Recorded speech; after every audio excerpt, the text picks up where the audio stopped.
بسم اللہ الرحمن الرحیم۔ آج 14 مئی ہے اور مجھے 20 کویسچن لکھ کے دیے گئے ہیں جو اس ٹائم سب سے زیادہ ہم سے پوچھے جا رہے ہیں، گروپوں میں بھی اور ویسے بھی۔ تو میں کوشش کرتا ہوں ایک ہی ویڈیو میں سب کا جواب دے دوں۔ پہلا سوال ہے، کیا حاجیوں کو یکم ذی الحجہ سے پہلے ناخن اور بال کاٹنا لازم ہے جیسے ہم اپنے ملک میں کاٹتے ہیں؟ حاجیوں کے لیے یہ بالکل لازم نہیں ہے۔ یاد رکھو یہ مستحب عمل ہے، اگر کسی کا دل ہو تو اس طرح کر لے، لیکن اگر نہ ہو، کسی نے یکم ذی الحجہ کے بعد بھی عمرے کرنے ہیں یا نہ بھی کرنے ہو کہ میں حج کے ٹائم پہ اپنے آپ کو فریش کروں گا، تو وہ کر سکتا ہے۔ اس کی فضیلت صرف مستحب ہے، نہ فرض ہے نہ واجب ہے، ایسا کچھ نہیں ہے۔ کوئی کرنا چاہے تو کر لے، نہ کرے تو کوئی بات نہیں۔ ہاں، جو اپنے ملکوں میں ہیں وہ ضرور کرے نا، تاکہ وہ اس حاجیوں کی مشابہ آئیں۔ سوال نمبر 2، اگر فلائٹ میں جانے والی آخری فلائٹ میں جانے والی خواتین کون سا حج کریں؟ اگر تو کسی بہن کے پیریڈز ہیں جن کو لگتا ہے کہ میں حج سے پہلے پاک نہیں ہو پائیں گی، تو وہ حج افراد کی ہی وہاں سے نیت کر کے آ جائیں۔ اور ویسے کوئی آخری فلائٹ والے ہیں تو میں ان کو پریفر یہ کرتا ہوں 17 18 19 20 والے 21 والے وہ حج قران کر لیں، اس کی بہت فضیلت ہے۔ اس کا میں نے طریقہ بھی سارا بتایا ہوا ہے، آپ صلی اللہ علیہ وسلم نے بھی حج قران کیا تھا۔ تو اگر کسی کو مشکل لگے تو بے شک وہ حج تمتع کرے، سب ٹھیک ہے، یہ میری رائے ہے صرف۔ سوال نمبر 3، دم کہاں اور کس طریقے سے ادا کیا جاتا ہے؟ کلاک ٹاور میں بینک ہیں وہاں پہ کیا جاتا ہے۔ میں کوشش کروں گا ایک ویڈیو بنا کے شیئر کر دوں، لوکیشن بھی اور وہاں کا سارا پروسیس بھی۔ کسی لوکل کو نہیں دینا، وہ سب فراڈ ہوتے ہیں۔ سوال نمبر 4، ایام حج میں نماز قصر ہوگی یا مقیم کی طرح مکمل پڑھی جائے گی؟ یہ مسئلہ کئی بار ڈسکس کیا جا چکا ہے۔ جس کے حج کے 5 دن ملا کے مکہ میں 15 دن ہے وہ مقیم ہے، پوری نماز پڑھے گا۔ پرانا فتویٰ ہے کسی کے مکہ میں 15 دن ہوں تو پھر وہ وہاں پوری نماز پڑھے گا۔ تو جو جس پہ متفق ہو وہ بس کر لے، جو کام نہیں کرنا اس کا نام ہے کہ بحث کسی سے نہیں کرنی۔ سوال نمبر 5، کیا خواتین کے لیے ہر نماز حرم میں جا کر پڑھنا ضروری ہے؟ کوئی ضروری نہیں ہے، بلکہ اس سے ممانعت آئی ہے۔ عورت کا گھر کی نماز، رہائش کی نماز حرم کی نماز سے بھی افضل ہے۔ ہاں، علماء رخصت دیتے ہیں کہ طواف کی نیت سے جائیں، اس دوران جو 2-3 نمازیں آئیں وہ جا کے پڑھ لیں، لیکن یہ 5 نمازوں کے لیے حرم بھاگنا، یہ سارے کام کرنا، تہجد کے لیے جانا، تو یہ اچھی بات نہیں ہے۔ اس لیے ہماری بہنوں سے ریکویسٹ ہے اس چیز کا ذرا خیال رکھیں۔ آپ کا پردہ بھی بہت لازم ہے، افضلیت کو دیکھیں نہ کہ طبیعت کو۔ سوال نمبر 6، کیا خواتین پر جمعہ کی نماز حرم میں جا کر ادا کرنا لازم ہے؟ کوئی لازم نہیں ہے، میں پریفر بھی نہیں کرتا، چاہے کسی کو برا لگے، وہ اپنی ظہر کی نماز جیسے پاکستان میں رہتے اپنے گھروں میں پڑھتے ہیں وہ پڑھا کریں۔ یہ جو بھاگ دوڑ ہے نا، صبح جا کے وہاں بیٹھ جانا، 5 6 7 گھنٹے وہاں رہنا، بڑا عجیب سا ایک ماحول وہاں بنا لیا ہوتا ہے، یہ ایک ریئلٹی ہے، تو اس سے ذرا اجتناب کیا کریں۔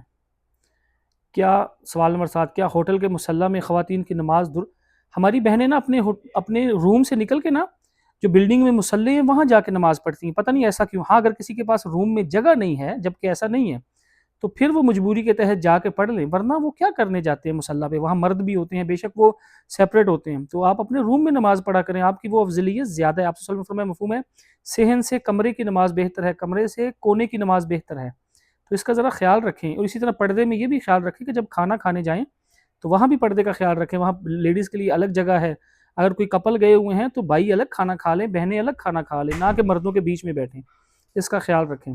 کیا بلڈنگ کے قریب موجود مسجد میں یا مصلی میں خواتین نماز پڑھنے نہیں جائیں نا، بتا دیا، ورنہ کام کریں۔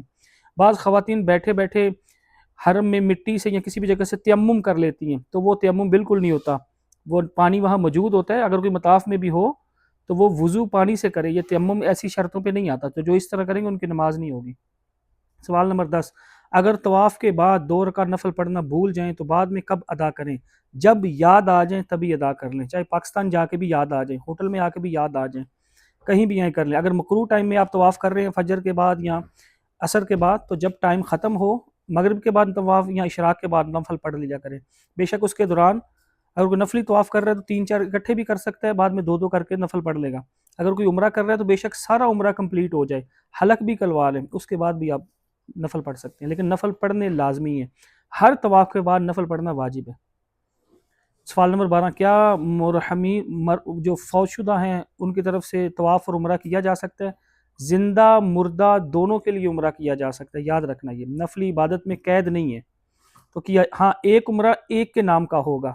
ہاں، اگر زیادہ کو کرنا ہے عمرہ یا طواف جو بھی ہدیہ، تو پھر اپنے نام کا عمرہ کر کے بعد میں ان کو ہدیہ کر لیں، اس میں جتنے مرضی لوگ اکٹھے کر لیں۔ سوال نمبر 13، کیا مرد اور عورت دونوں ایک دوسرے کی طرف سے عمرہ یا طواف کر سکتے ہیں؟ کچھ کو کنفیوژن ہوتی ہے، عورت کا عمرہ کر سکتی ہے، مرد مرد کا، ایسا نہیں ہے، سب کا کر سکتے ہیں۔ زیادہ فضیلت کس میں ہے، نفلی عمرے میں زیادہ ہے یا طواف میں؟ اگر تو جتنا ٹائم آپ کا عمرے میں لگتا ہے، تقریباً 3 4 گھنٹے لگ جاتے ہیں نا، اتنا ٹائم طواف کو دیں تو 5-6 طواف ہو جاتے ہیں، تو پھر طواف افضل ہو جاتا ہے۔ اور ویسے بھی ریکویسٹ ہے کہ عمرہ اعتدال سے کریں، 3-4 عمرے کافی ہوتے ہیں۔ بھائیوں نے ہر بار اس طرح پھروانا ہوتا ہے، بہنوں نے 1.5 انچ بال کاٹنے ہوتے ہیں۔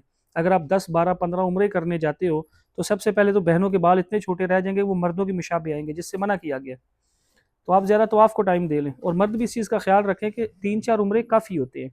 باقی حرم کو زیادہ ٹائم دو، حرم کو زیادہ سے زیادہ۔ سوال نمبر 15، خواتین کو کتنے عمرے کرنے چاہیے؟ 3-4 کافی ہیں۔ یہ جو آج کا ٹرینڈ چلا ہوا ہے نا 10-10 اچھا ایک یہ جو لوگ فضیلت بتاتے ہیں نا 12 عمروں کی یہ فضیلت ہے، ایسی کوئی فضیلت کسی جگہ نہیں ملتی، پتہ نہیں یہ کس نے بات بنا دی ہوئی ہے۔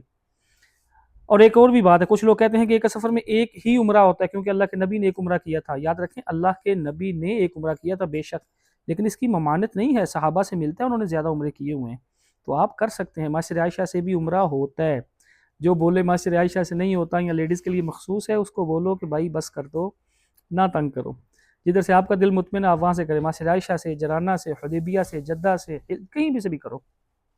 طائف جانا ہے تو واپسی میں نیت لازم کر کے آنا ہے۔ طائف سے اگر نیت کیے بغیر آئے عمرہ نہ کیا تو آپ پہ ایک دم ہے، عمرے کی قضا ہے۔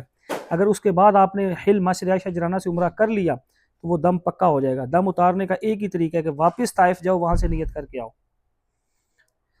سوال نمبر اگر طواف کے دوران سوال خواتین کو 16، اگر طواف کے دوران اذان ہو جائے تو طواف جاری رکھیں یا نماز ادا کریں؟ آپ اپنی نماز کے لیے بندوبست کریں کس جگہ پہ آپ کو کھڑا ہونا ہے، بالخصوص بہنوں کو پیچھے کھڑا ہونا ہوتا ہے مردوں سے، تو وہیں روک کے نماز کا اہتمام کریں، جیسی نماز ہو جائے وہیں سے شروع کر دیں۔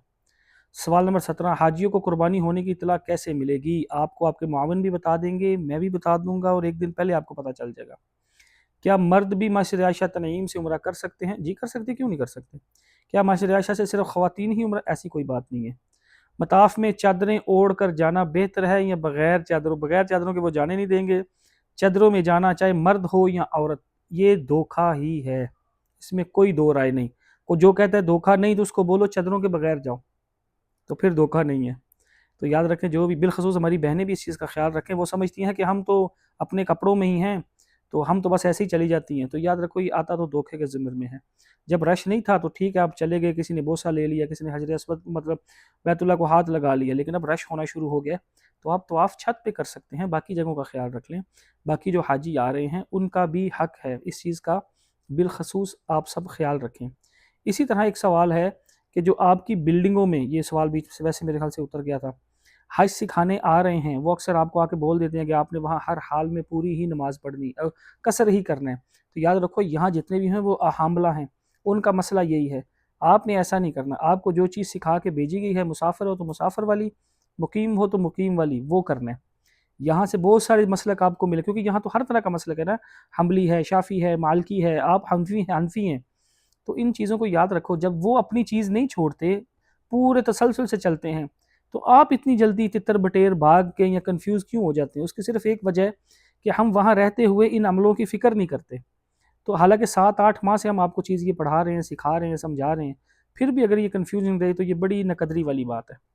تو یہ مجھے ابھی کویسچن آئے تھے، ان کا میں نے آنسر دے دیا، اس کے علاوہ کسی کا اور کوئی سوال ہوا تو وہ کر لیجیے گا، تو میری ٹیم وہ سوال لکھ لے گی انشاءاللہ، تو پھر میں انشاءاللہ ان کے آنسر دے دوں گا۔ تب تک دعاؤں میں یاد رکھیں، کہا سنا معاف ہے، اللہ حافظ۔